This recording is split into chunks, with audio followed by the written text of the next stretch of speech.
Welcome to the commentary booth, where we watch and you guessed it, commentate on the week that was in movies and TV. My name is Jamie Apps, and I am your play-by-play commentator. Each week, I'll be joined by a rotating cast of color commentators to help you find your next viewing treat. This week, I'm joined by a teacher and travel blogger who lists their favorite movie as Fight Club and favorite TV show as Band of Brothers. Welcome back to the show, Buddy McClelland. Thank you. How's the dog's recovery coming along? She out of the cast now or still in it? She's out of the cast and running around and panicking me every time she moves. Okay, so she's back at that stage of like, don't break another leg. Yeah, exactly. And I think that leg is like a little bit shorter than the other one now. I think she's just had that little bit of healing time where I think maybe the muscles or whatever are a bit tighter, but she's just still a pup and wants to get the zoomies and just cut laps around the house. So yeah, my wallet gets very scared every time she moves. Yep. Just doing dog parkour all the time. Yeah, and we're trying to keep her still, but she just wants to run and wants to go out and have walks and stuff. So it's kind of trying to find a balancing act at the moment. But yeah, it was a very expensive game of fetch. Yep. Yeah, I suppose at least now you can take it out of the house and like burn off some energy in a relatively easier manner. Yeah, but it's just trying to keep her under wraps. I think the best thing we want to do with her is try and get her into like hang out with other dogs. But with other dogs, there comes the risk of being bowled over or her bowling over other dogs and then potentially breaking it again. So I think that'll be a couple of weeks still. So we're still kind of trying to balance work and pet parenting. Yep. At least sort of everyone we know kind of has smallish dogs. I think Cameron's the only one with like big dogs. Yeah, I mean, she's got to be like a medium size, I think like 11 kilos. So she's not too bad, but she just thinks everyone's her friend at the moment. I guess the good thing about her not seeing other dogs is she hasn't had any bad experiences. So Yep. she's quite nice. Like a Cocker Spaniel as a breed is quite a gentle breed already. So I think she's just quite happy to think everyone's her friend at the moment. So fingers crossed it stays that way. I imagine she's pretty good at the vet now though, as well. Yeah, she was, and then she started to get to that stage where she realised that it wasn't always a fun, happy place to be because they always had to like clean out her. She got wounds underneath the cast that she had. Ooh. Yeah, which is pretty nasty. They had to change her bandage every day, so it was fine up until then. But then after that, they had to like play with the wounds and clean them. So that became its own little battle. Yeah, She we actually had a had a pretty similar. bad. She had a pretty bad a day at one point. So we had to take her every single morning. So I had to take like a week of my long service leave off work, and I went basically back into puppy lockdown, which was massive. But I took her in every morning. One morning she came back out and she was pretty sooky, and I was thinking, okay, she's making a little bit too much noise. But I was kind of holding her. I thought, oh, I'll just put her into a little crate. It's quite a hot day. Put her in I've got a little box that she's in the car, like a little sort of a crate thing that clips onto her harness, but it's got pretty high walls on it, kind of like that high. I ran around to the other side of the car after I'd clipped her in, and I turned the air conditioner, or to turn the air conditioner on, and I looked back over, and somehow she had managed to poo outside of the walls of the crate, and it was now sliding down the leather on the car seat. So I ran back around to the other side because it was like just a nugget. So I ran around the other side of the car to try and stop her. Grabbed her out of the car and I thought, okay, I'll put her in the garden. But because she's only been in an apartment, she's not really set on the whole garden is a place to poo situation. Let's poo So I outside. was holding her there, trying to take the weight off of her because she had a cast on. So I was trying to hold her there for about 5 minutes in the garden, waiting for her to go. She did, and I thought, okay, maybe it was just a nugget. So I went back around, tried to clean it up. But as I was walking back around and holding her in my arm, she then got another nugget out, which then fell from arm height onto the concrete. I was like, oh, now I have to clean that up. So I tried to clean the one in the car up, put her back in the car. I'm trying to get the smears off because as she's kind of spun around in the car, she's now smeared it everywhere. As I'm trying to get hold of her, get it all sorted in the car, a lady comes to the back of my car for no reason, taps on the back and says, just in case you didn't know, your puppy has pooed on the ground and you're going to need to clean that up. And thank you. I know if you can't see, I'm having a pretty hard time, but I'll get to it. So in the end, I managed to clean it all up, sort my whole life out, put a little pad down, get her back in the crate, get a bag and clean up the one from the concrete. Everything was going okay. I thought, oh, I've got to go get her medication because the sores needed antibiotics. So I run back up to get the medication and I can really hear her barking now. And I'm thinking, okay, this cannot be good come back down, and she has now done the rest of the poo back in the crate that I've now cleaned. So I thought, okay, I'll clean this up, and that should be it. And as I'm going to clean it up in a panic, trying to hold her so she doesn't smear it everywhere, I go to get a clean bag and turn it inside out. And I put my hand inside the bag that already had the poo from the concrete in it. So now I'm holding a dog in one hand with a poo under her, poo all over my fingers, and then poo underneath her. Just no idea what to do in 35-degree heat in a car park.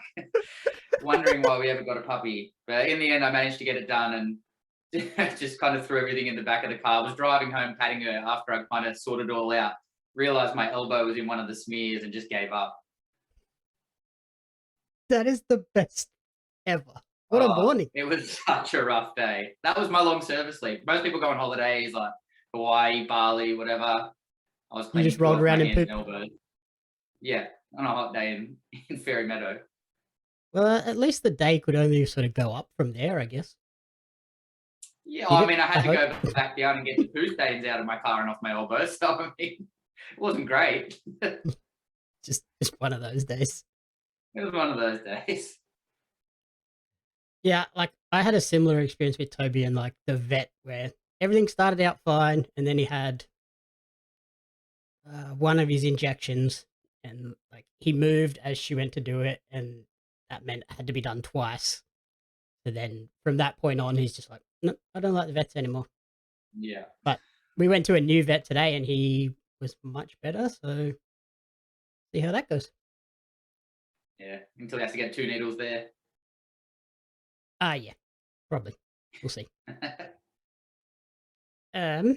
So other than that, how's life treating you? Everything better now? You can sort of nice actually back to some go kind places? of routine. Yeah, it's nice being back in some kind of routine. You know, I've missed being able to be out and about, but then sometimes I'm back at work and I kind of wish I was back in lockdown. But I think it's the weekends and going out. It still feels a bit weird, kind of going to restaurants and things like that. Just feel a bit packed in. But yeah, I prefer that. I mean, everyone's hopefully double vaxxed, so yeah, hopefully we can get back to a bit of normality, at least for the summer. It seems like all the other places in the world have kind of managed to get through summer really well. Then winter rolls around and it goes back to being pretty rough again. So yeah, I'm gonna enjoy summer while we got it. Yeah, like just even like going to the shops, like it's just like this is weird.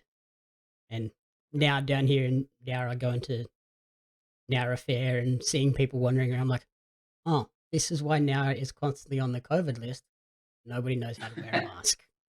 Yeah, everywhere. Hey, like Woolies is real bad now for the chin diapers. So like many chin diapers. It, but they're not wearing. Like, you may as well just not wear it. Yeah, just take it off. Like you're not even trying. Yeah, and no one says anything now. It's a weird stage.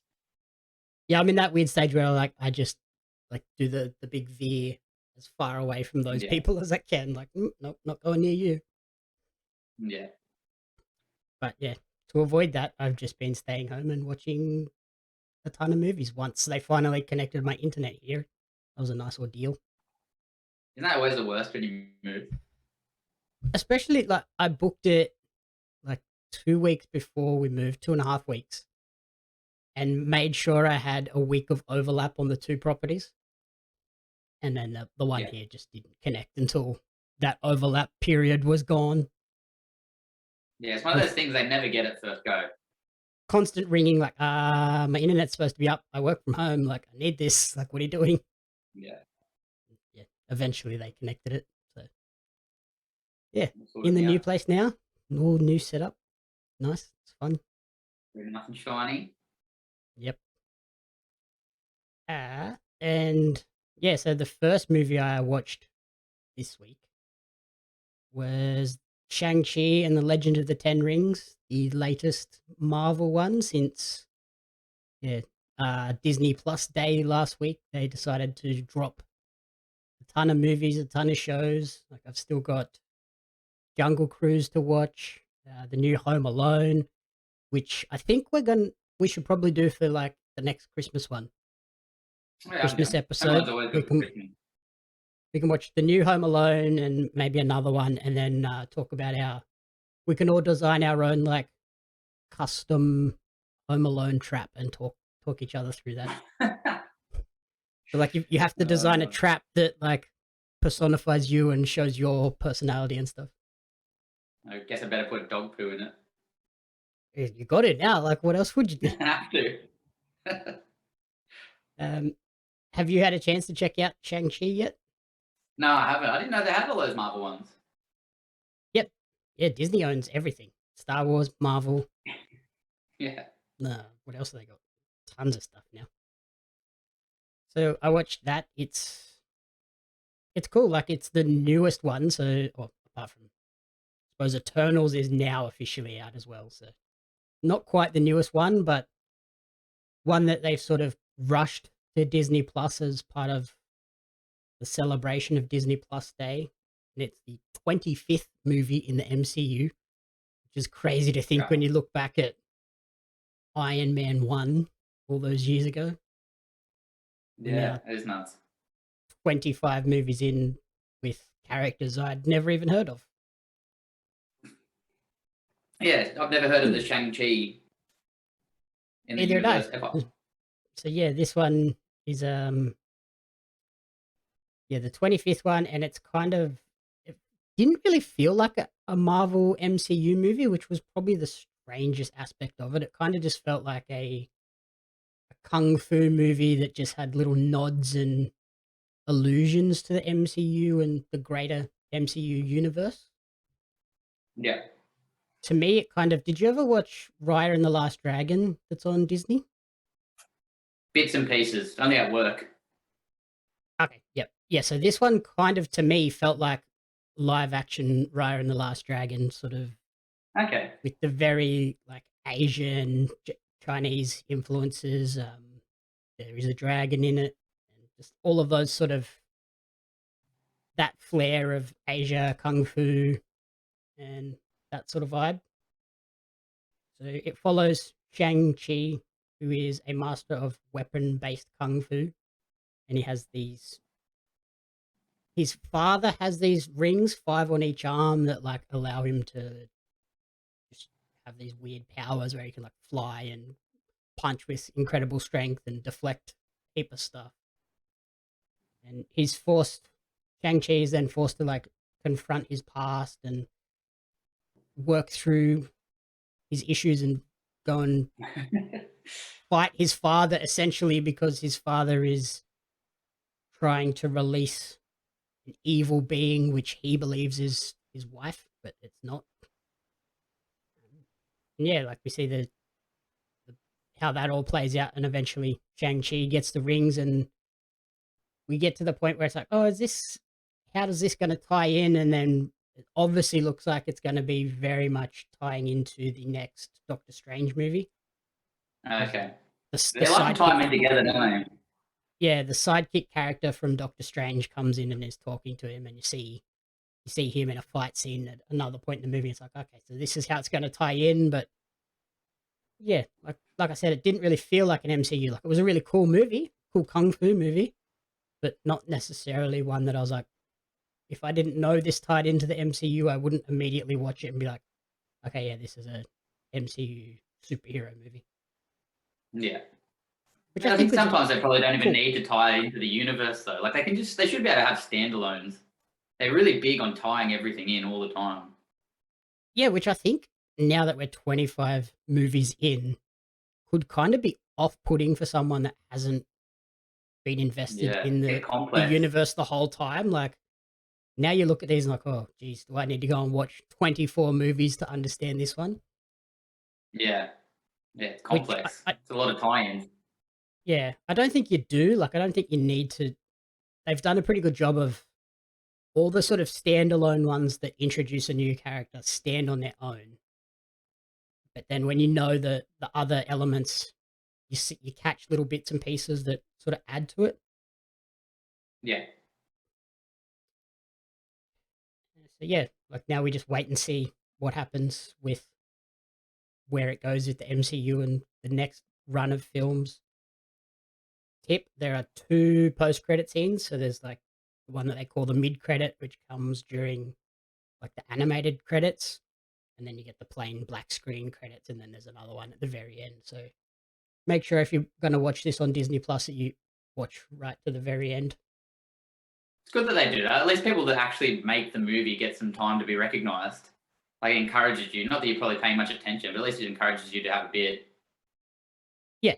Yeah, like, I think that is the coolest part of those things, whereas, like, any regular movie, as soon as the credits hit, I'm out the door. Or if I'm Yeah, watching it on a exactly. streaming service, I'm hitting back and finding the next Well, thing it's to one of jump those on. streaming services. Like, I've been watching Yellowstone, catching up to the new season with them because I'm up to date on Yellowstone. Was waiting for it to come out for ages. But finally, as the new season drops, managed to convince her to watch it with me. Which now I've got to wait to watch all the new Now you're season. regretting doing Thankfully, I that? watched. Yeah, I am. But thankfully, I watched the start. But and I like that she's into the same show as me. But as I was watching it, you kind of realize that even the streaming services don't give you much of a chance to give credit to the people that have made the show. It's like you only get 5 seconds, and then it automatically changes anyway. Yeah, especially their TV shows, they're just like, "Ah, you don't wanna watch these. We're out." Yeah, like I've Which been is watching weird, it for like ages and ages, and I didn't even realize that Kevin Costner was one of the executive producers. yep. Yeah, it's weird that they, like, don't just play them out. Like, I guess Yeah, you it's think the default setting should be to play it out, I guess. yeah, and then just have, like, a option to skip if you don't wanna watch it, like it Yeah, does with the rather intros, I'd like, rather skip that than intro. every single episode where they come out, or every 5 episodes it comes up, are you still there? And makes you have the guilt trip about you've been sitting on the couch too long. Yeah, that's always a fun one. Are you alive Kills me. still, basically? Yes, I'm still here. Stop judging me. Yes. I just wanna watch my show, leave me alone. Yeah. Um, yeah, like I said, the Disney Plus Day, did you see any of the other announcements that were made? No, I didn't. Yeah, I'm interested though because I have it, but I don't really look at it too often. I've been watching a lot of that Star on Disney Plus, so I haven't been paying Yep. too much attention to the front end of it. Yeah, there's a new show on there, Dope Sick, which I started on the weekend, which looks so far very promising. So we'll have to follow up on that Yeah, later. yeah. I So started yeah. Only Murders in the Building. Oh yeah, what are you thinking of it so far?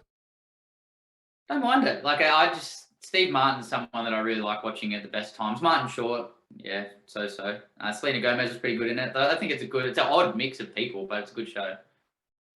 And yeah, I think the longer that show goes, the more like it finds its footing as well. So persevere Yeah, with it. Like those first couple of episodes are a bit weird because you're like, is this trying to be a comedy or is this trying to be like a serious murder yeah. It gets a bit mystery? artsy at times. Yeah, but it does find its footing towards the end and really understands the tone and voice that it's going for. So it's worth the watch and persevere through. Yeah, back on the Disney Plus. So they announced 12 new titles coming to the service over the next year or two. They're remaking the 1997 X-Men animated series. Ooh, hey. Very cool for that. Those are the days. Looking forward to seeing my dude Gambit. No, Cyclops. Oh, of course you are a Cyclops. Cyclops, loved him. Everyone loved Wolverine and Gambit. Cyclops, underrated. I don't think many people love Gambit. Most people just look at me like you're a weirdo. People think they're cool kids. Cool kids that love purple things. Exactly. And then Marvel also announced there's a show called Moon Knight. There's a She-Hulk series coming. Season 2 of the animated What If show, which I started watching, enjoyed the first couple, and then kind of just felt like it was pointless because it was never going to tie into anything. So I was just like, I'm out. Yeah, There's a show called Echo. We've got an animated Spider-Man show just for you. Spider-Man freshman year. okay. I Am Groot is getting a show. Yeah, they were always going to do more with Groot. Yep. We're getting the spin-off to what was that show? Agatha House of Harkness, the Scarlet Witch show, the spin-off to that. Marvel Zombies series, that'll be interesting.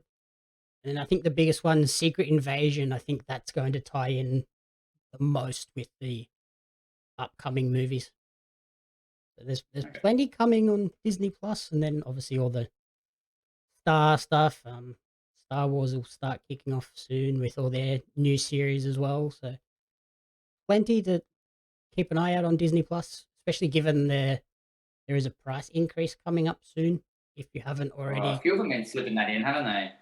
if you haven't already received the price increase, if your subscription, like I think if you had the year subscription, you got like an extra long grace period before the price came up. So that'll Yeah, start hitting people in the next month or two. can't wait. Um, and then, yep. Speaking of price increases, I think Netflix recently put up their price as well, and you've been watching an animated show on there. Yeah, Big Mouth season 5 came out, so I've been hooked on Big Mouth for a while, but it's just that standard having to find the right time to watch it. Like you can watch it and know it's a comedy, but if someone walks into the room and doesn't know what Big Mouth is, like my brother-in-law had been staying over, it got very awkward. So I enjoy Big Mouth, and it was interesting this season. Like it's you know what you're in for. I mean, if you watch 4 seasons of it, you know what you're coming into. And they kind of do their best. I think each season they're trying to top how outrageous they can be. Yep. And I think they have a good crack at it, to be honest. But yeah, it's funny watching them add new.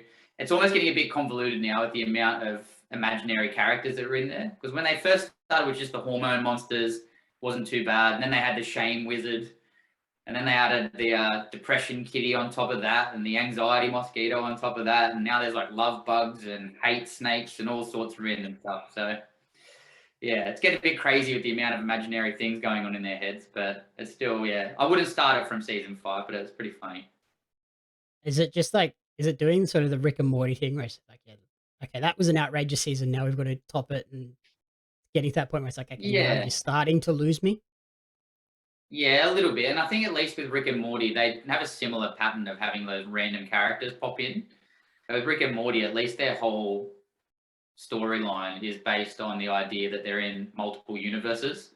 So Yep. that means they can have multiple things pop up. But I guess at some point, if this is just all these kids' imaginations having these hormone monsters and things pop up into them, like at some point you probably start to become worried for their mental health that they've now got 15 different characters living inside their own heads. Okay. Yep.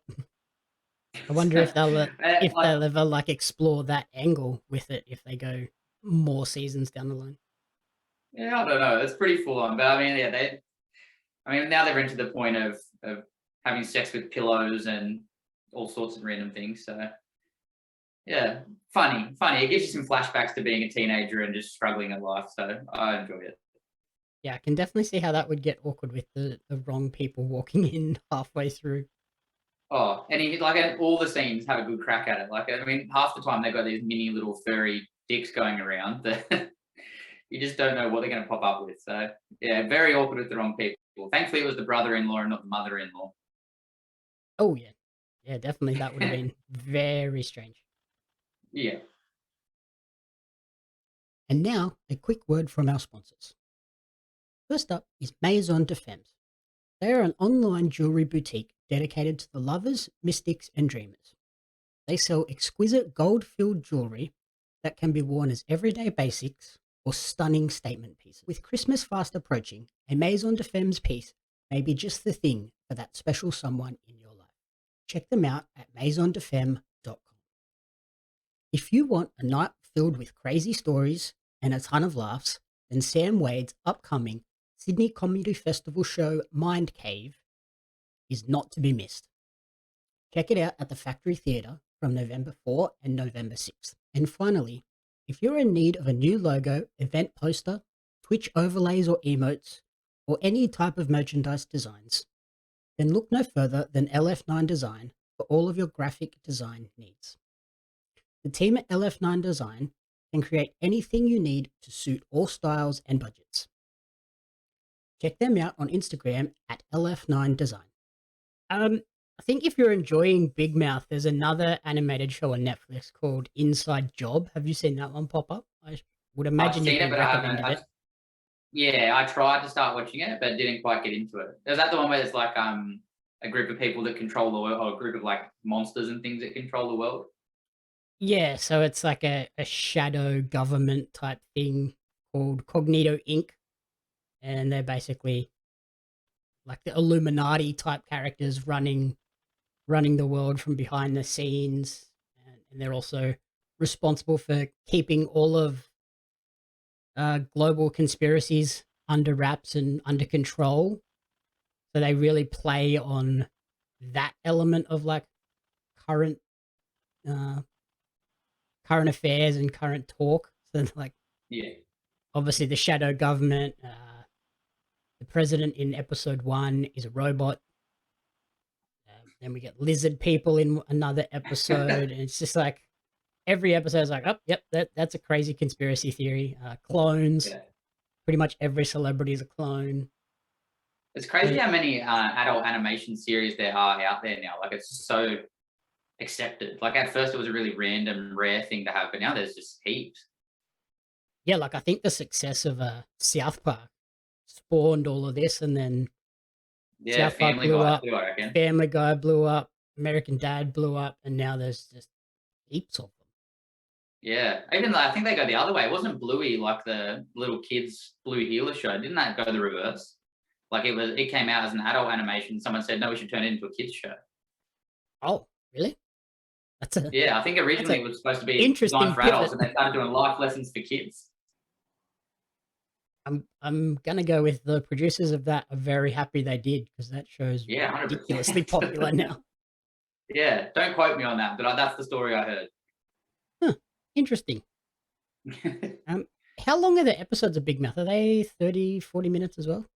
Yeah, I think they're not too long. They're about 30, 40 minutes. I think there's 10 in the new season. And they all just Yeah. dropped them at once. So you can just binge the whole thing again. Yeah, that's similar with Inside Job. They're all about 30-ish minutes, and it's just one of those fun ones where you can chuck it on. And I've been watching it with like my morning coffee, or if I want to just wind down before bed, just silly stuff like that where you don't have to concentrate. You can just chuck it on and enjoy a bit of crazy humor and laugh at Yeah. crazy conspiracy people.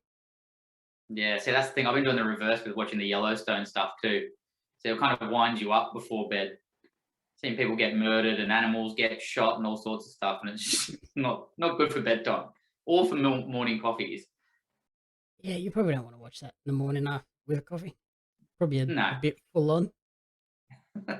Um, I imagine one of your other shows is sort of the opposite, though. I imagine that's pretty calming. The whole farming. Clarkson's Farm. Yeah, so that's been a good one. So that's Amazon Prime. I just actually know what it was Pedestrian TV. I was scrolling through, and they came out with an article that showed that Jeremy Clarkson and Caleb Cooper is the farmhand that he works with. They actually won a pretty prestigious British farming award for doing Oh, this wow. show. So Jeremy Clarkson owns a farm in the Cotswolds in England. It's called Diddley Squat Farm. But he had this farm that basically all this land and had no idea how to farm it. And somewhere along the line, Amazon has said to him, okay, well, you're going to farm it. Let's watch you do it. And giving him a budget for a TV show. And it's almost like watching a few long episodes of Top Gear, but doing farming. Just the way Clarkson does things. I mean, he's one of those people I think people either find him funny or hate him. Yeah. But I think the way he does things is really funny. And the reason he got this award because he has this giant farm and he does everything in a very Clarkson way, which I think he's brutally honest with how silly he is, and he's honest with how little he knows about things, but then just goes super gung-ho at it. So like the prime example is at the start, he wants to get a tractor to farm this land because there's so much to get. He goes in and gets advice from a guy that says to him, oh, you should buy this little quaint old sort of 1960s tractor. He's sitting there, Just like yeah. a nice starter tractor. It goes for a test drive. And in the very next scene, he's in a like $500,000 Lamborghini super powered tractor. And he's driving across because he just wanted some more power, but then gets to his barn and realizes he can't even fit it inside the barn. It's so big. Good. Yep. Whoops. So I'm Yeah. assuming you had to build a barn or get a new tractor. Yeah, I think he just changed the roof height, but he got in there. But he gets assistance from the guy that used to be the farmhand out there to show him how to do things, Caleb, who actually I think kind of steals the show. He reminds me a lot of Carl Pilkington out of like Idiot Abroad, Yep. where they've just kind of found somebody that fits it perfectly, and he's just very deadpan about the way that the farming works and how serious he is about it. And he's actually quite a talented farmer. But they go through the whole year and they farm different crops. They do different animals that just disagree with Clarkson. They do little hobby things, trying to make a little shop up. They have to deal with COVID. And it was just a really funny, insightful piece into farming and how hard it is and how difficult it can be for them with things going wrong, and how much that can impact them, their families, and their careers. It's just, I don't know. We grew up down near a lot of farms, and to be honest with you, I never really paid too much attention to other than, hey, there's some cows in that field. So to have them be able to kind of bring light to that is why they got the award, and I think it really does a good job of that, of showing people. I think in the end, the whole year of farming, suffering through everything, growing his crops, raising sheep and cattle, doing all that stuff, and I think by the end of it, he cleared 67 pounds, Jeez. That's and he went through hell. that's not a great outcome there. No, so I think it really shows Probably didn't you help that he bought how his much you need the Lamborghini farms. tractor. It didn't, no, but I'm sure Amazon would have chipped in for a bunch of it just to watch him be Yeah. a goose going around in it. But yeah, really, really good show, funny, and like you said, it's a lot more of a relaxed watch, but it's a funny and light-hearted sort of relaxed watch. But it does have that serious level of this is what our farmers go through, and we need to respect that.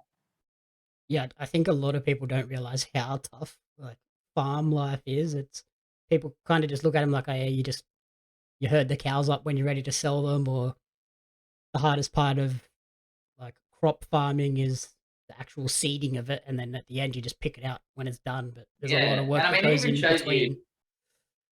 he even shows you like you think sometimes with him it's kind of scripted, maybe, or maybe he's just kind of doing it for the cameras. And there's a scene where he has to go and get rid of some of the sheep that he has, so he goes and takes them to the abattoir. Um, and he's really reluctant to do it, and he's kind of watching them have their last meal and takes them in there. And as he goes to sign the paperwork, he goes, "Oh, can I please just go out and say goodbye to my sheep?" And the abattoir worker looks at him and goes, "We've already got them." He's like, "What? We've already processed them." And he actually goes back out and cries. So I mean, I don't think it's that scripted, and it shows you like, I don't know, I would get attached to him as well. I don't think I could do it, but yeah, he's really funny, really genuine. Yeah, it was a good show. I wouldn't expect to enjoy something about farming, but I did. Yeah, I think a lot of farmers would have to, yeah, immediately detach. You can't get any sort of attachment to the animals because you know at Yeah, some point they have to go, unless they're like but I mean, milk he dairy cattle. yeah, but he then even like having sheep, he got more sheep, so he bred them. He had two rams come in, and I think I never knew this happened either, but he had two rams come in, and within 2 days, the rams had gone through and impregnated 70 sheep. Yeah, and I think one of them did like 50 compared to the others 20. But then he had to Jeez. go and birth all the baby sheep. And I mean, how do you not become attached to a little lamb that you've Yeah, raised you've done literally? everything. Yeah, they go through so much, so much. So yeah, it was a really insightful, funny show and a new show. Like that's yeah, it's something that I haven't seen done before. Yep. Yeah, and I think a lot of people sort of don't realize it. A lot of farms don't just do one thing or the other as well. They kind of have something on the go at all times. They might have cattle Yeah, over here, then they'll have some sort of crop over there. And yeah, like my yeah, my pop was a farmer, and like just long early mornings, late nights. Like it's a full on non-stop job that I don't think a lot of people realize how tough it is, and sometimes not incredibly profitable. yeah. No, scary, and it's done so out of their own control too, like the weather or the bugs or whatever's going on. So yeah, yeah, very insightful. Especially here in Australia, where you get ridiculous droughts Yeah, or crazy floods yeah, like they've got in Forbes this week. Like you can just never tell what's going to happen, and yeah. Every time you but think you got it dialed in, it goes the other way. but they are so necessary. Like without them, we'd all be stuffed. Yeah, that's it. You stop. You kind of watch the show and you stop thinking that the food on your trolley at Woolies just comes from Woolies. like, 'cause it doesn't. Yeah, yeah. If, if there's no farmers, you don't have potatoes, you don't have carrots, you don't have a steak. Like, nothing, nothing in that store is there without somebody doing a lot of hard work every day. Yeah. And then, speaking of hard work, you watched a basketball series. What do you Yeah, completely different, completely different different track. different type of work? Yeah, I watched Swagger on Apple TV. So that's one where they release episodes as they go. I think I'm about 5 episodes in now. Um, but that's an Apple TV series based on the youth early life of Kevin Durant, Yep. who plays in the NBA. So it kind of follows his progress through the youth circuit. But obviously, with Kevin Durant being an NBA player currently, they've set it in the present day. So they're kind of taking the steps that happened in his journey, but putting it in to a different character, which is Jace Carson, who's played by a guy named Isaiah Hill, and following him in his junior career circuit, coached by a guy named Icon, who is O'Shea Jackson Jr. So Ice Cube's son plays the coach, Okay. which I think fits really well because it's kind of that mix between trying to be gangster, but at the same time trying to get the respect of the kids and do things properly. It's really good. It's interesting to see their take on what a kid would go through now, because every time he plays in a game, there has like live Twitter pop-ups and Instagram pop-ups and things, and him checking his phone and stuff at the end, and seeing how many followers he has and where he ranks and all sorts of stuff. So I like that they put it in the present day rather than Kevin Durant and just knowing that he was going to be successful. Yeah, especially like American like high school basketball is a pretty big thing, and even high school sports over there. Surprisingly, like big newsworthy things, like Yeah, and it's like not it, something and you it see touches here. on those.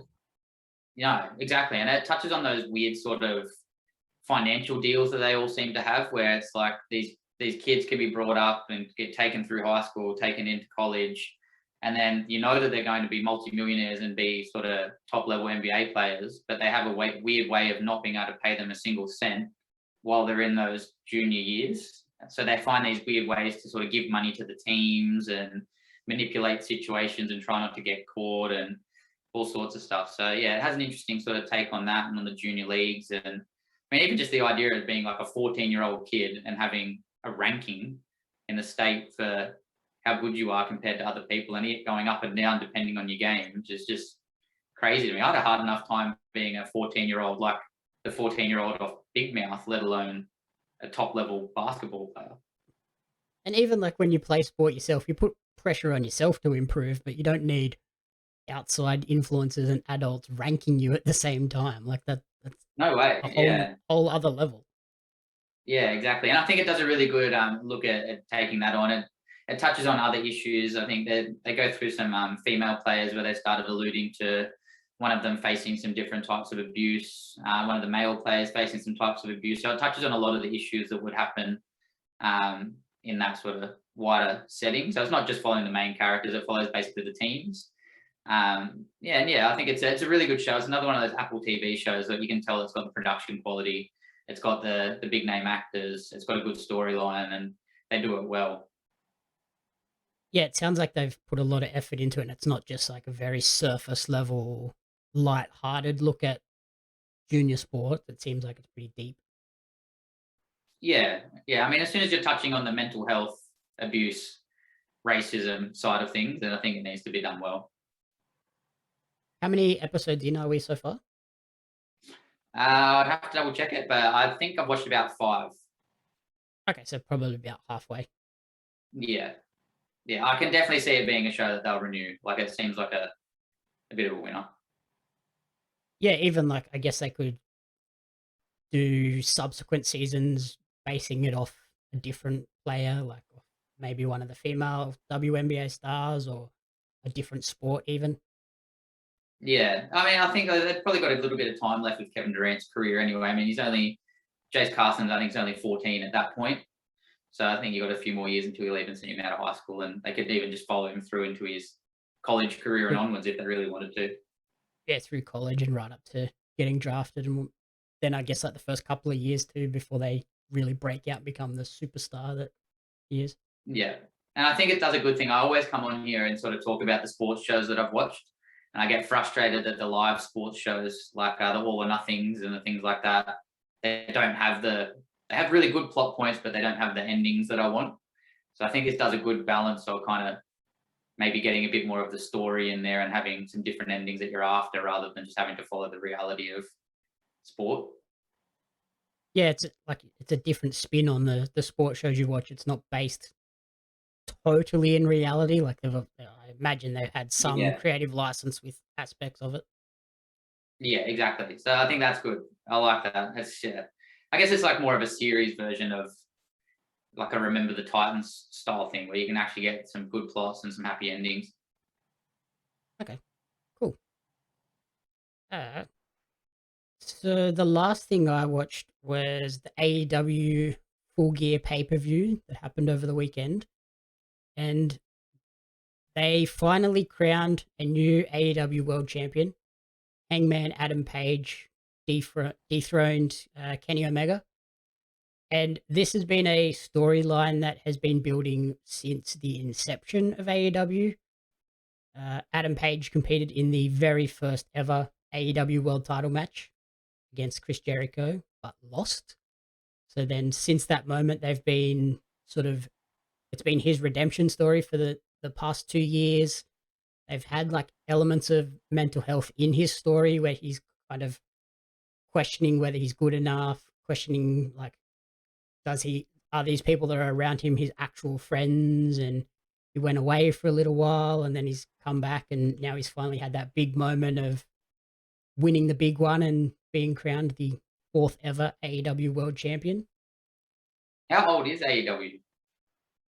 2 years, two and a bit years. So this was like yeah, this is their second full year pay per view, I think, or maybe third. Yeah, they're just over 2 years old. I'm pretty sure. 2019. Um, but like the cool part about it is AEW have done a really good job of building these storylines over a really long period of time. Even like looking so far back as the very first poster they put out for AEW All Out had four men on the poster.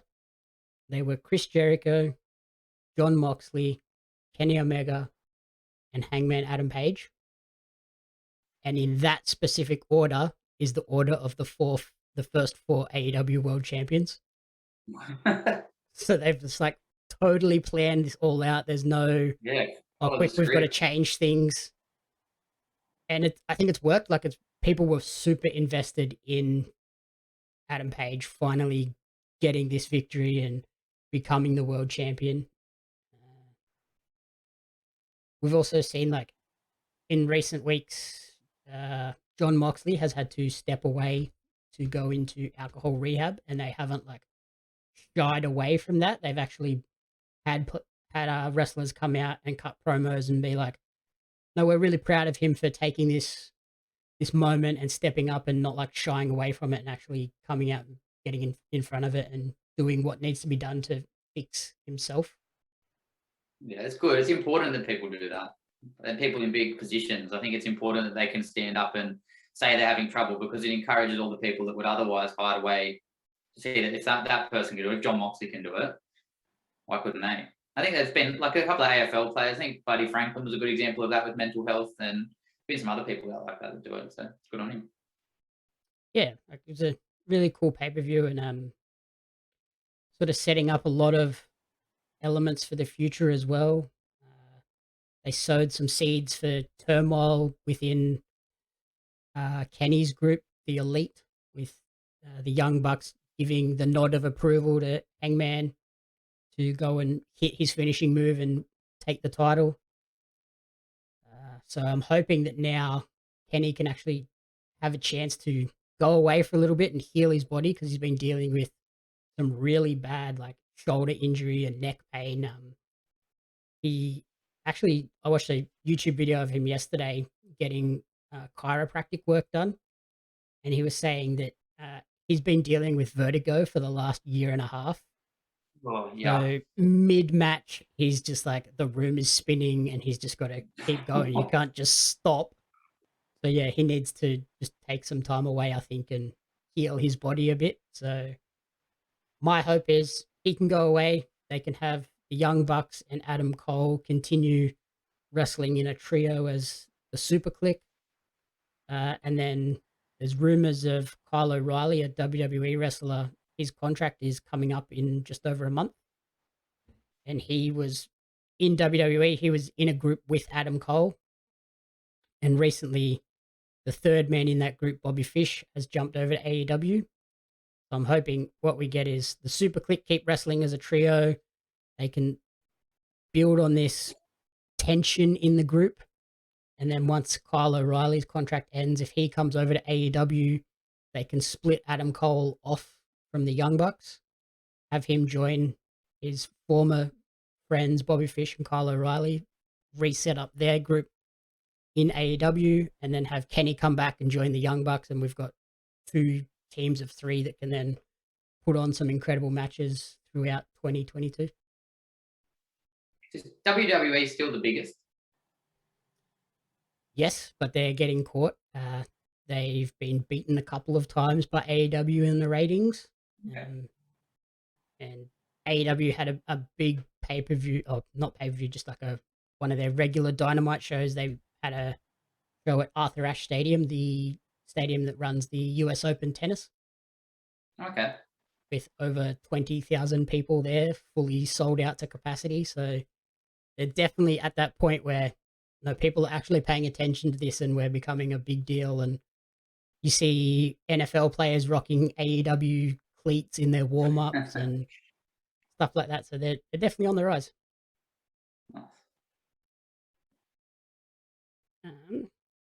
Yeah, so that was pretty much my weekend of wrestling movies. What would be your top recommendation for the week? I think for like what I've been saying, the respect for the farmers, and if you're somebody that enjoys Jeremy Clarkson's humor or been someone that has watched Top Gear in the past, I would definitely go for Clarkson's Farm on Amazon Prime. Awesome. For me, it's Shang-Chi, like a really well-produced movie that sort of told a great kung fu story that you can come in and watch even if you aren't an MCU fan. But then if you are an MCU fan, there's plenty in there to pick up on the references and Easter eggs that are in there. Alrighty. Thank you everyone for listening to the commentary booth. If you enjoyed the show, please remember to rate, review, and subscribe on podcast services, YouTube, and on twitch.tv/JamieAppsMedia.